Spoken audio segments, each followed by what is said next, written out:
Il y a parfois en nous une émotion qui déborde sans prévenir. Une simple remarque, et c'est comme si on redevenait ce petit garçon ou cette petite fille en pleurs qui n'a pas été entendue. On croit que ces douleurs appartiennent au passé, mais en réalité, elles nous accompagnent encore, invisibles, comme des cicatrices jamais refermées. Carl Jung disait « Tant que vous ne rendez pas conscient ce qui est inconscient, cela dirigera votre vie et vous appellerez ça destin. » Aujourd'hui, je vais partager avec vous un chemin en 5 étapes, non pas pour effacer le passé, mais pour en faire une source de force et de liberté. Vous marchez dans une rue familière. Les passants vont et viennent, chacun occupé à sa propre vie. Vous avancez d'un pas décidé, comme toujours. Mais si vous preniez le temps d'écouter, vraiment écouter, vous remarqueriez peut-être un murmure discret derrière vous. Il ne vient pas d'un étranger, mais de ce sac invisible que vous portez depuis toujours. À l'intérieur, il y a un enfant. C'est vous. Vous, à 5 ans, à 8 ans, à 10 ans. Cet enfant ne vous a jamais quitté.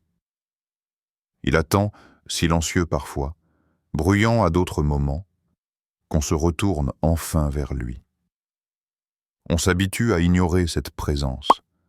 La société nous apprend très tôt à grandir, à ranger nos émotions dans des tiroirs, à faire comme si nous étions devenus solides, rationnels, invincibles. Pourtant, à l'intérieur, cet enfant gronde. Il se manifeste dans un froncement de sourcils pour une remarque anodine, dans une peur soudaine quand quelqu'un s'éloigne, dans cette impression de vide qui surgit même dans les moments de réussite. Nous croyons être aux commandes, mais parfois, c'est cet enfant blessé qui saisit le volant et nous emmène dans une direction que nous ne comprenons pas. Reconnaître l'enfant intérieur, c'est comme allumer une lampe dans une pièce qu'on avait fermée depuis des décennies. La poussière recouvre les meubles, les rideaux sont lourds, mais la lumière révèle que rien n'a disparu. Tout est encore là.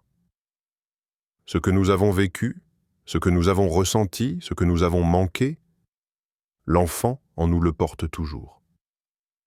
Et cet enfant réclame une chose simple mais essentielle. Être reconnu, pas jugé, pas corrigé, pas rejeté une fois de plus. Juste reconnu. Imaginez-vous à nouveau assis sur une balançoire, les pieds ne touchant pas encore le sol. Vous attendez qu'on vienne vous pousser, mais personne ne vient. Cette attente, peut-être insignifiante à l'époque, est restée imprimée en vous comme une empreinte. À l'âge adulte, elle devient cette sensation étrange d'attendre quelque chose sans savoir quoi. Tant que vous ne regardez pas en arrière pour voir l'enfant sur sa balançoire, vous continuerez de courir en avant, pensant combler un vide qui ne se comble pas. Il ne s'agit pas de remuer le passé pour le plaisir. Il s'agit de lever le voile. Cet enfant n'a pas disparu. Il s'exprime chaque fois que vous vous sentez trop sensible, chaque fois que vous avez l'impression d'être de trop, chaque fois que vous cherchez un regard d'approbation pour vous sentir exister. Reconnaître cet enfant, c'est tendre la main à une partie oubliée de vous-même et lui dire « Je sais que tu es là, je ne t'ignorerai plus ». C'est une étape bouleversante, car elle demande de l'honnêteté, mais c'est aussi une étape libératrice. Car à partir du moment où vous reconnaissez sa présence, vous cessez de marcher avec une pierre dans la chaussure. Vous commencez à marcher avec un compagnon, ce petit être qui n'attendait que votre attention. Prenez une feuille, pas une feuille parfaite, pas un carnet précieux que vous avez peur de salir. Une simple page suffit. Posez-la devant vous, et maintenant, laissez venir les phrases que vous n'avez jamais dites. Elles ne seront peut-être pas belles, elles ne seront pas polies, mais elles seront vraies. Écrivez. Quand j'étais enfant, j'aurais eu besoin de... et laissez le reste sortir. Ou bien, j'avais peur quand... Et voyez quelle mémoire enfouie ose enfin s'avancer. Ces phrases sont souvent des murmures que vous portez depuis longtemps, coincés quelque part dans votre gorge, dans votre poitrine. Elles n'ont jamais eu le droit d'exister, parce qu'on vous a appris à les taire. On vous a dit « Arrête de pleurer, ce n'est pas si grave. Tu exagères. » Alors, vous avez enfoui vos émotions dans une boîte en pensant qu'elles disparaîtraient d'elles-mêmes. Mais une émotion refoulée ne disparaît jamais. Elle se cache, elle se tord, et parfois, elle vous surprend des années plus tard dans une réaction que vous ne comprenez pas. Mettre des mots, c'est comme prendre une lampe de poche et entrer dans une cave sombre. Vous croyez que le monstre est énorme, terrifiant, mais une fois la lumière allumée, vous réalisez qu'il n'est pas si grand et qu'il rétrécit au fur et à mesure que vous osez le regarder. Nommer votre douleur, c'est briser le charme de l'ombre. C'est dire « Oui, cela m'a blessé. Oui, cela m'a marqué et je n'ai plus peur de le voir en face. » Peut-être écrirez-vous « J'avais peur quand mon père rentrait et que je ne savais pas dans quel état il serait. » Ou « Je croyais que je devais être parfaite pour qu'on m'aime. » Ces phrases, une fois écrites, prennent une forme concrète. Elles sortent du brouillard où elles vous dominaient en silence. Elles deviennent des vérités visibles, et visibles, elles commencent à perdre leur pouvoir. Vous pouvez aussi choisir de parler à voix haute, seul dans une pièce. Dire tout haut « J'étais seul, j'étais en colère, je n'ai pas été entendu. » Cela peut sembler étrange au début, mais les mots prononcés résonnent différemment. Ils vibrent dans votre corps, ils s'ancrent dans votre conscience. Ne cherchez pas la perfection dans ces phrases, cherchez l'authenticité. Chaque mot posé est une clé, et chaque clé ouvre une porte. Derrière ces portes se trouvent des parties de vous qui attendent depuis longtemps d'être libérées. Ce n'est pas un procès contre vos parents, ni une accusation. C'est un acte de dignité. Vous donnez enfin un langage à ce qui a été tu. Parce qu'une douleur silencieuse est comme un fantôme, invisible mais toujours présent. Le jour où vous la nommez, elle cesse d'errer dans l'ombre et trouve enfin une place. Et c'est à ce moment-là que vous commencez à respirer plus librement. Fermez les yeux un instant. Devant vous, une pièce s'éclaire doucement, baignée d'une lumière dorée. Au centre, assis sur le sol ou peut-être recroquevillé dans un coin, il y a un enfant. Ses traits vous semblent étrangement familiers. Ce n'est pas un souvenir précis, pas une photographie nette, mais vous savez qui il est, c'est vous, il y a longtemps.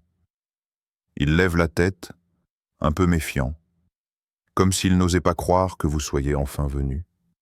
Regardez-le, voyez la manière dont il tient ses mains, la peur dans ses yeux, ou peut-être la colère qu'il n'a jamais eu le droit d'exprimer. Ce n'est pas un enfant imaginaire, c'est une part vivante de vous-même, restez là, bloqué dans le temps, attendant qu'on la rejoigne. Approchez-vous doucement. Vous n'avez rien à prouver, rien à justifier. Vous êtes simplement là. Tendez la main. Peut-être qu'il hésite, qu'il détourne le regard, qu'il garde ses bras croisés. C'est normal. Il a attendu si longtemps. Alors, dans le silence, adressez-lui des mots simples. Tu as le droit d'exister. Tu as le droit d'avoir peur. Tu n'es pas seul. Je suis là. Ces phrases ne sont pas des formules magiques. Elles sont un baume qui commence à ramollir les couches de dureté qu'il a construites pour survivre. Imaginez que vous vous agenouillez à sa hauteur. Vous n'êtes plus l'adulte pressé, rationnel, occupé à résoudre 1000 problèmes.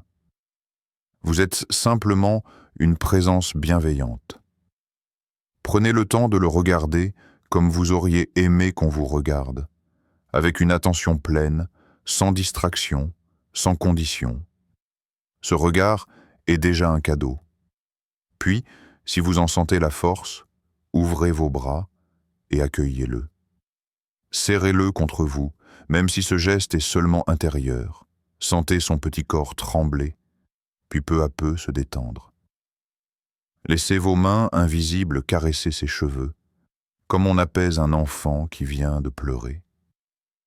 Vous êtes en train de lui offrir ce qu'il n'a jamais vraiment reçu, la certitude d'être aimé sans avoir à mériter quoi que ce soit. Parlez-lui encore. Vous pouvez lui dire qu'il a le droit de rêver, le droit d'échouer, le droit de demander, le droit de pleurer.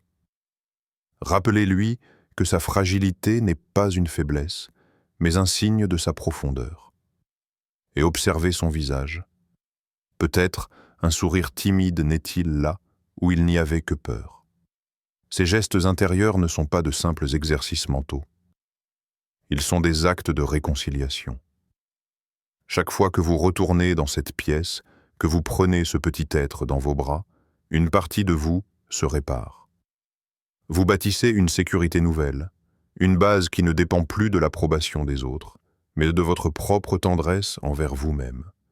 Et peu à peu, cet enfant cessera de crier dans l'ombre, parce qu'il saura que, quoi qu'il arrive à l'extérieur, il peut compter sur vous, désormais. Imaginez une cuisine un soir d'hiver. La table est mise, les assiettes encore tièdes de soupe fumante. Votre père est là, assis en silence, le regard perdu dans ses pensées. Il ne dit rien, il ne demande rien. Vous, enfant, cherchez ce regard, ce signe qui confirmerait que vous comptez. Mais il ne vient pas. Et au lieu de croire que c'est lui qui ne s'est pas donné, vous concluez instinctivement « Je ne suis pas assez ». Ou bien, souvenez-vous d'une mère qui s'énerve, qui élève la voix pour des détails, un verre renversé, un manteau oublié. Derrière ces cris, vous ne voyez pas son épuisement, sa peur, ses propres blessures d'enfance qu'elle n'a jamais apprises à calmer. Vous voyez seulement la sévérité et vous enregistrez « Je dois être parfait pour être aimé ». Ces scènes, nous les avons vécues, chacune à notre manière. Elles façonnent nos croyances comme du ciment encore frais. Mais ce que nous n'avions pas compris à l'époque, c'est que nos parents n'étaient pas des dieux. Ce n'étaient pas des êtres tout-puissants, capables de nous combler en toutes circonstances. C'étaient, et ce sont encore, des humains limités, porteurs de leurs propres ombres. Peut-être que votre père avait grandi avec un homme encore plus dur que lui. Peut-être que votre mère avait appris, enfant, que l'amour était rare et fragile. Et quand est venu leur tour d'élever un enfant, ils n'avaient pas les outils, pas les mots, pas les gestes. Alors ils ont transmis ce qu'ils connaissaient, parfois dans le silence, parfois dans la rigidité, parfois dans la maladresse. Comprendre cela ne signifie pas excuser leur manque. Certaines absences, certaines violences ne seront jamais justifiables. Mais comprendre, c'est regarder les choses avec lucidité. Ce n'est pas parce que je n'étais pas assez. C'est parce qu'ils étaient eux-mêmes abîmés. Et ce simple renversement est une libération immense. Car tout à coup, la culpabilité retombe. Vous n'avez pas à porter sur vos épaules le poids de leurs limites. Vous n'avez plus besoin de courir après un amour conditionnel qui ne viendra pas sous la forme que vous attendiez. Vous pouvez respirer autrement, en vous détachant de ce rôle d'enfant qui cherche, et en entrant dans la position d'adulte qui choisit. Un jour, vous pouvez regarder vos parents, même en photo, et voir autre chose qu'une figure d'autorité. Vous voyez un être humain, fragile, maladroit, qui a fait de son mieux avec ses propres blessures. Et parfois, ce regard suffit à rompre la chaîne invisible qui vous retenait. Alors oui, ils vous ont peut-être blessé, mais cela ne définit plus votre valeur. Et surtout, cela n'a plus à dicter vos choix. Ce n'est pas leur incapacité qui doit tracer votre destin. C'est votre liberté de voir clair et de ne plus confondre leur histoire avec la vôtre. Guérir ne signifie pas effacer, comme on effacerait une tache sur un cahier. Guérir, c'est marcher avec ses cicatrices en pleine lumière et dire « Oui, j'ai traversé la douleur. Oui, j'ai eu peur. Mais aujourd'hui, je refuse que cette peur soit le capitaine de mon navire. » car il y a une force incroyable qui naît quand on cesse de lutter contre son passé pour enfin l'intégrer. Celui qui a connu l'abandon ne vit pas seulement avec une plaie. Il porte aussi une connaissance rare de la valeur du lien, de la fidélité, de la présence. Celle qui a grandi dans le silence n'est pas condamnée à ce mutisme intérieur. Elle devient une oreille immense, capable d'écouter avec une profondeur que d'autres ne devineront jamais. Chaque cicatrice devient une inscription, un signe distinctif, comme les anneaux d'un arbre. On les voit, on les sent, mais elles témoignent d'une résistance, d'une histoire. Elles ne sont pas la preuve de votre faiblesse, mais la carte de vos batailles. Elles racontent « j'ai souffert, et pourtant je suis encore là ». C'est cela. Intégrer. Non pas faire semblant que rien n'a eu lieu, non pas se coller un sourire artificiel pour convaincre le monde que tout va bien, mais se tenir debout, lucide, et choisir d'embrasser toute son histoire. Oui, cela fait partie de moi, et je ne le cache plus, mais je choisis ce que j'en fais. Imaginez une forge. Dans les flammes, le métal se tord, il crie presque, puis le marteau tombe et retombe. La matière souffre, mais elle se transforme. Elle devient une lame, une sculpture, une pièce unique. Nos blessures sont ces flammes, ces coups, et notre intégration est l'art qui les transforme en quelque chose d'inestimable. Il y a un moment où la victime se transforme en témoin, où la colère devient lucidité, où la honte devient dignité. Là, l'enfant blessé cesse de crier dans l'ombre. Il devient un allié. Il vous rappelle où ne pas retourner. Il vous donne la sensibilité de voir là où les autres détournent le regard. Et c'est à ce moment précis que la chaîne se brise. La répétition des blessures cesse. Vous décidez que cela s'arrête avec vous. Vous devenez celui ou celle qui, à travers sa propre guérison, offre un chemin plus clair à ceux qui suivront. Guérir, c'est prendre la plume de sa propre histoire et écrire une nouvelle page. C'est refuser que le passé dicte le futur. C'est marcher dans le monde, non pas comme une armure ambulante, mais comme un être entier, vulnérable et fort à la fois. Alors, dites-le pour vous, comme une promesse solennelle. Je ne me définis plus par ce que j'ai subi. Je choisis de transformer ma douleur en force, mon passé en sagesse, mes cicatrices en étendard. On croit souvent que guérir, c'est devenir fort comme de l'acier, inébranlable, intouchable. Mais la vérité est tout autre.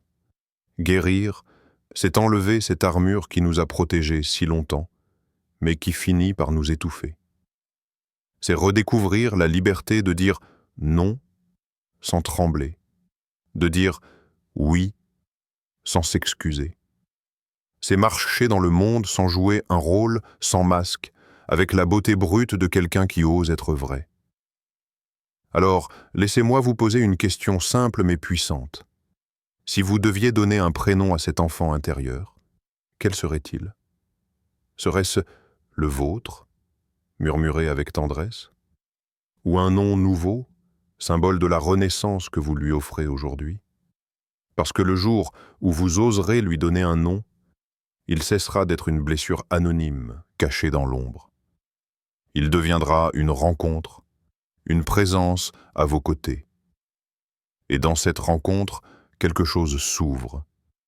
Une réconciliation, une paix, une vérité qui n'appartient qu'à vous.